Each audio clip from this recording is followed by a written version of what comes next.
the name tag hanging around my neck suddenly felt heavier than it should have. Across the crowded reunion hall, surrounded by old classmates laughing over forgotten memories, one face froze me in place. My former teacher slowly walked toward me with a confident smile that hadn't changed in 25 years. She stopped just inches away, folded her arms, and smirked before asking, "Do you remember me?" In that single moment, every painful memory I had buried came rushing back. My heartbeat thundered in my ears, and I realized that some chapters of life never truly close until you're forced to face them again.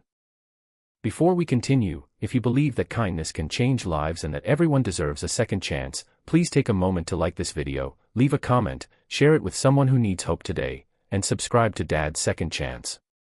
Your support helps us bring more heartfelt stories that remind us all of the power of compassion. When I was 14 years old, I wasn't the loud kid who made everyone laugh or the athlete everyone admired. I was simply the quiet boy who always sat near the back of the classroom, hoping no one would notice that my shoes were falling apart or that I often skipped lunch because there wasn't enough money at home. My father had passed away unexpectedly when I was 9, leaving my mother to work 2 exhausting jobs just to keep a roof over our heads. Every morning she left before sunrise, and every night she returned long after dark with tired eyes and sore hands. She never complained, but I could see the weight she carried. I promised myself that one day I would make her proud, yet every day seemed to prove how impossible that dream was. Our homeroom teacher, Mrs. Evelyn Carter, was known throughout the school for being strict. Students respected her because she expected excellence from everyone.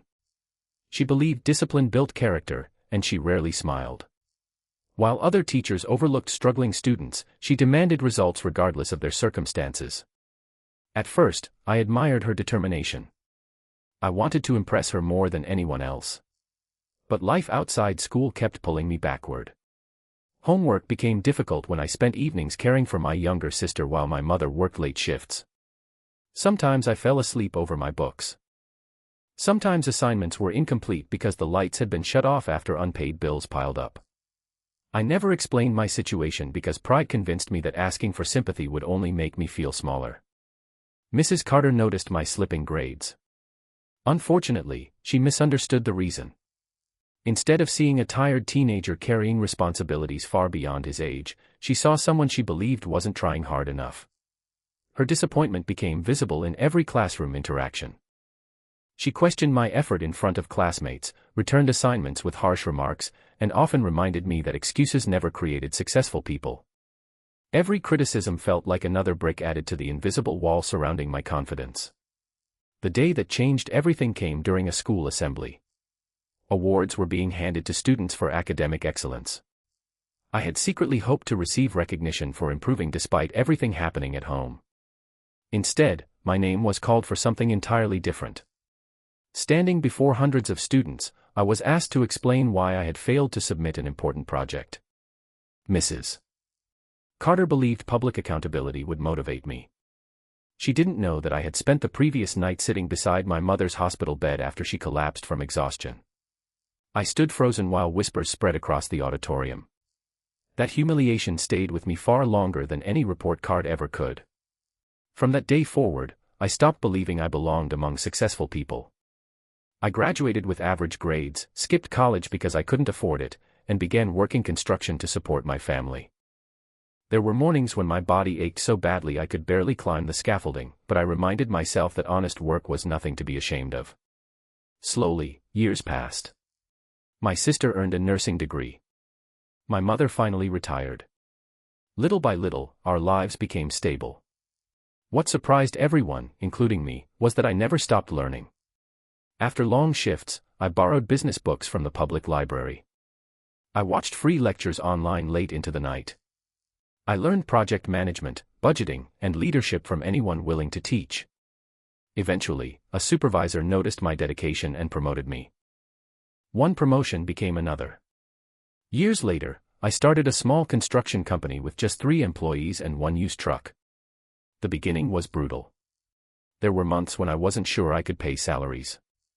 I mortgaged nearly everything I owned to keep the company alive. Several contracts fell apart at the last minute. Friends warned me to quit before losing everything. But every setback reminded me of my mother's determination. If she could survive years of impossible hardship without surrendering, then I could survive one more difficult month. The company slowly grew beyond anything I had imagined.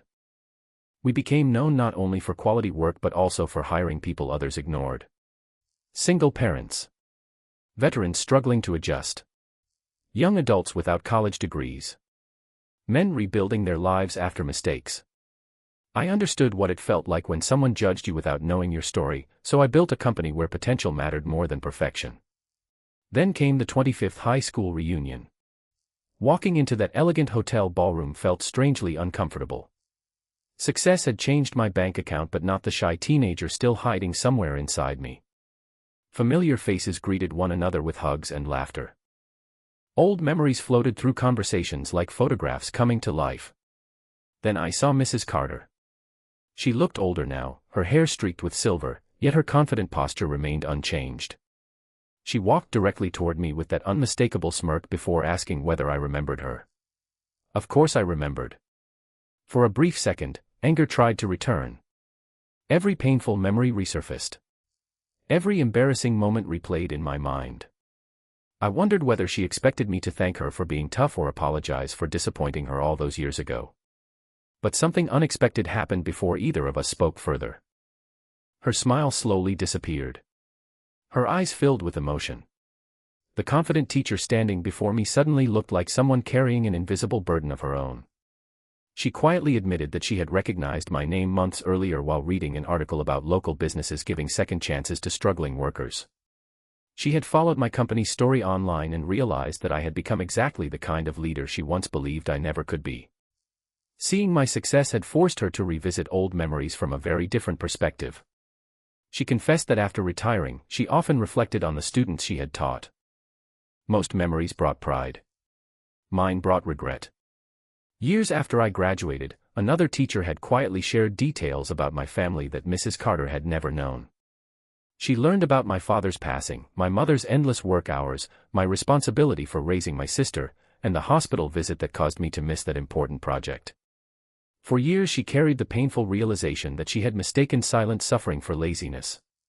She admitted that if she could relive those moments, she would ask one simple question before making assumptions: "Are you okay?"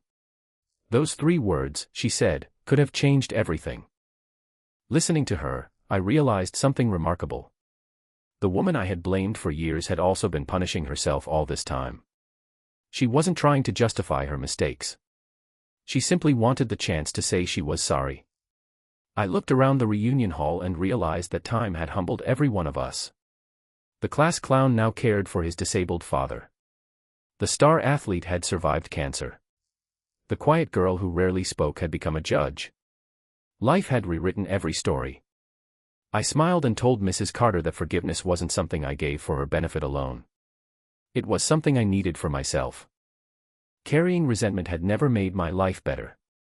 Letting it go finally did. She cried openly.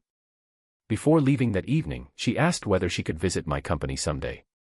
A few weeks later she did. She met employees whose lives had been transformed because someone believed in them after everyone else had walked away. She watched apprentices learning valuable skills instead of repeating old mistakes. She listened as workers shared stories of rebuilding families, recovering from hardship, and discovering dignity through honest work. When she left, she quietly said that perhaps this was the greatest lesson either of us had ever learned. Education wasn't only about teaching math, science, or history. Sometimes the greatest education came from learning not to judge someone until you understood the battle they were fighting. That reunion didn't erase my painful memories. It transformed them into something meaningful. The hurt that once defined me became the reason countless others received opportunities they never thought possible. Sometimes the people who wound us unintentionally become part of the reason we choose kindness later in life. If this story has touched your heart, please like this video, share it with someone who needs encouragement today, leave a comment, and subscribe to Dad's Second Chance. Your support allows us to keep sharing stories that remind people hope is never truly lost. Special request * before you leave, please comment below with one word, forgiveness, if you believe everyone deserves the chance to grow beyond their mistakes.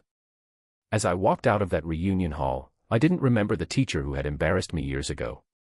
I remembered an imperfect human being brave enough to admit she was wrong.